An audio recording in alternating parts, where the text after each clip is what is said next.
Hello, it's me Pavlo, basically the person responsible for you knowing yet another local version of name Paul.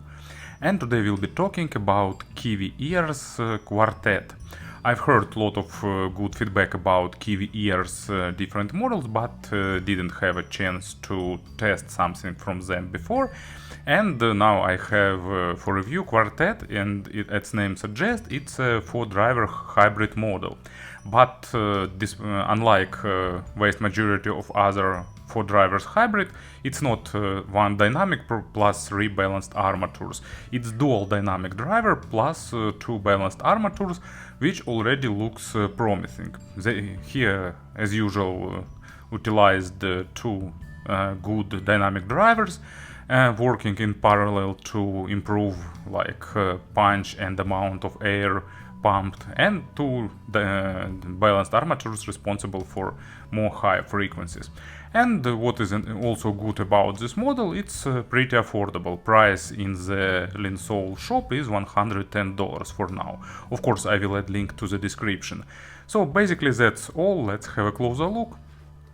As you can see, package is pretty good. So packages even in the more affordable segment became better and better.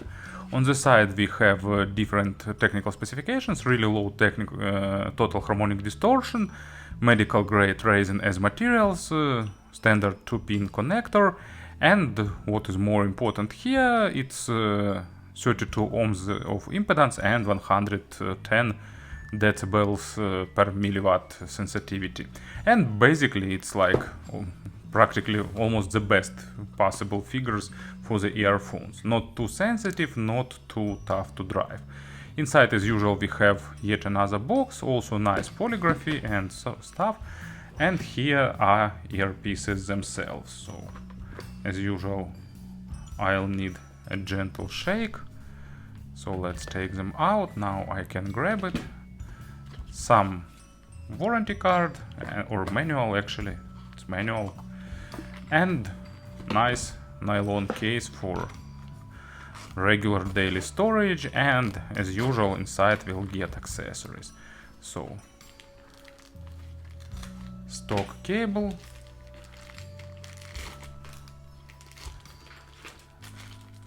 and 3 different set of tips, and of course this tool for toggling these tiny switches that allows sound tuning. So about the design, I think they are pretty great. I like this combination of colors. I like this swirly design. It looks really good. And the company's logo on the faceplates, on both faceplates, also looks pretty good with this design. And as usual, each earpiece is unique, so not like some big thing, but from another hand, I think it's always good to have something unique. But not sure what to do if you don't like this particular combination. So here are 2 tiny switches, more on them we'll talk later. Earpieces themselves have that seamless design and ergonomic shape, typical for fitting into ears. Spouts are not super long, so in some cases some people could need some additional tip rolling to find the proper fit. Sound isolation is a bit above average, but still enough for daily commute, for public transport and stuff like that. Overall, nice build quality, and for me wearing comfort is also pretty good. As you can see, there is some expansion on the end of this stem to hold the tips, and there are two bores inside of the spout. I'd of course prefer a metal spout with more noticeable lip, but still, at least it's present here. Stock cable is really basic, but at the same time pretty usable. It's nothing fancy or audiophilic in terms of outlook, but it's a pretty convenient cable in everyday usage. So regular 2-pin connector without any attempts to recess something or add some notches or something like that. Ear hooks for absolutely reducing microphonic noise, and overall cable is like really soft, so comfortable, zero issues with wearing. It can be a bit tangly sometimes, but it's also easy to untangle. And here is the splitter, and after splitter it goes braided down to the regular jack. So basic, nice working cable. But in general I think that all external stuff is done on a really good level, because design is good, accessory set is pretty rich.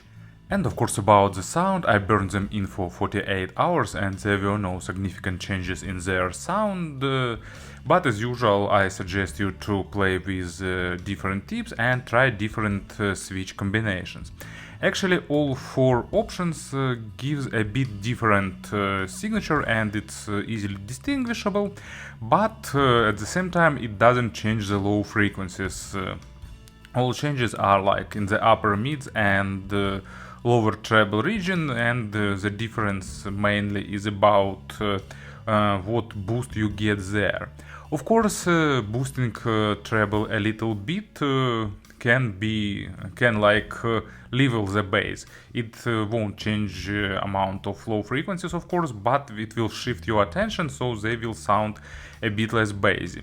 And if I remember right, actually this position with two switches on is the most bassy one, and actually I like listening them this way, because these earphones, you know, they are definitely created for those who like low frequencies, and for those who don't want earphones to be like classical bass head at the same time with overwhelming bass that destroys everything. But actually, you know, such like classical bass head models that soften the treble and boosting low frequencies with additional weight are probably mostly gone in the past. Nowadays they considered like being bad, and nowadays earphones is more about delivering more slam and impact on the low frequencies, especially deep ones. And usually they trying to balance this with upper mids and treble to sound more balanced, because like you want a lot of bass, but at the same time usually people don't want to sacrifice mids and treble. Of course bass head tunings are still like calling for a bit of sacrifice, because bass will shadow lower part of the mids and make them softer. It's unavoidable, but at least adding more treble and upper mids will help with balancing overall perception. And it's about the case for these earphones. You can basically make them more or less bass heavy, but still they be on a pretty bassy level. And actually, in my opinion, it's just the way they were created, and that's why are they good. So low frequencies, actually you'll get that sense of dual dynamic drivers pumping the air, because you'll get a pretty nice noticeable punch and you'll get deep bass, and it's not overdone, and it's not like that type of deep bass that will turn everything into infernal rumble. But deeper layers of bass are present and actually not dominating, but they are noticeable. So if you like some music with deep rumble, and they will give it to you. At the same time, for natural instruments, they will a bit overboosted in terms of that deep low frequencies. Of course, a lot of instruments have overtones that go to the really deep bass, but at the same time that deep bass is not that dominating, and it's the way it should be. So here you'll get a noticeable boost of that deep parts of the overall sound. But luckily mid bass is also pretty technical, so it's sounding more or less balanced. Of course, it's not like 100% natural, and instruments tend to be a bit like oversized, but it's what bass earphones just do, and it's enjoyable bass if you like its presence. It has nice textures actually and pretty decent technical performance. And what I really like, it's not overweighted. It's pretty punchy and massive, but not overdone and not slow. That's a key secret for creating modern bassy earphones. And as an example, here is Teardrop by Massive Attack, whole album, and this track in particular is all about low frequencies, multi-layered bass and different types of bass, and definitely these earphones give you nice solid foundation. Take into account that they have also upper mids and treble boosted, you'll get a nice pleasant contrast with all that additional effects that put into this track. Mid frequencies are they have good resolution actually, and they are really balanced, so nice amount of details, good dynamics, and so on. But at the same time, accented low frequencies grab attention and drag it from the mids. And I will describe it when I'll come to the example for the mid frequencies. In general, a lot of track sounds okay with actually normal stage, slightly above average in width and in depth, not huge, but for me it's typical. Bassy earphones build more intimate stage. Also not super critical for the quality of record, but bass should be recorded properly and not over boosted in the record, otherwise they can sound muddy.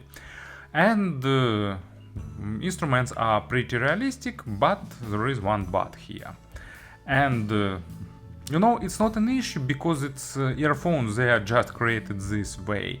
So here is an example, it's Megadeth, Gears of War, and actually in this track bass guitar is getting a bit overboosted.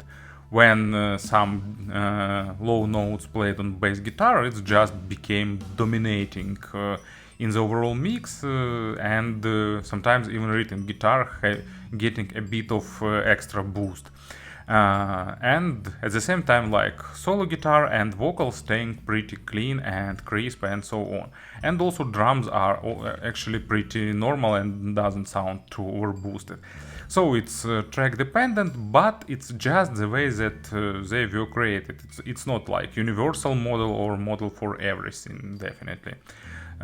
So treble is accented, and in some reviews I see it was called spiky or harsh, but to my ears it's definitely not the case. It's just traditional single balanced armature treble. Nice amount of airness, good attacks and decays, nice saturation with basic overtones, basic saturation with more expanded overtones. Of course, no layering, but it's something to expect. And overall, treble balancing bass pretty nicely, giving you a good sound of percussions and basic overtones. So, here is an example.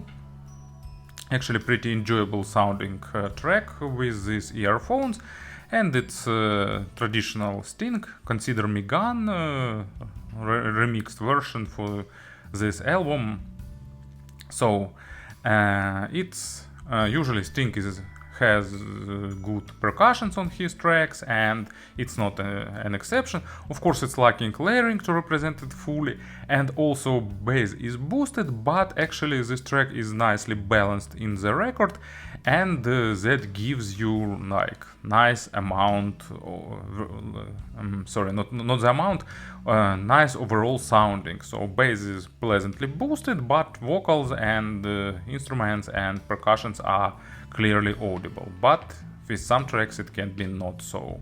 In terms of pairing, actually you can use some digital tonal converter with them. They don't require something fancy or expensive, but basic digital tonal converter can be a good idea for them. Speaking about the compressions, actually the only model that came to my mind, it's Eco OH10, also tuned not in the similar way, but with same idea in mind. So they also have nice boosted bass, But here you get more firm bass with slightly more impact, because here two drivers doing their job even better.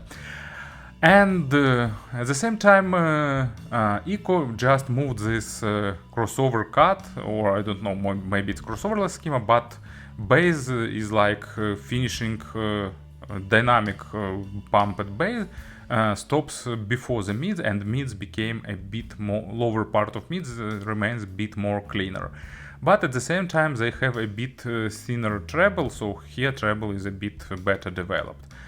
And all other models from this segment, hybrid models that came to my mind, actually they are not as punchy on the low frequencies, so this model is definitely great for those who like bass, and actually it greatly succeeds here. So if you like bass, I can recommend them to you.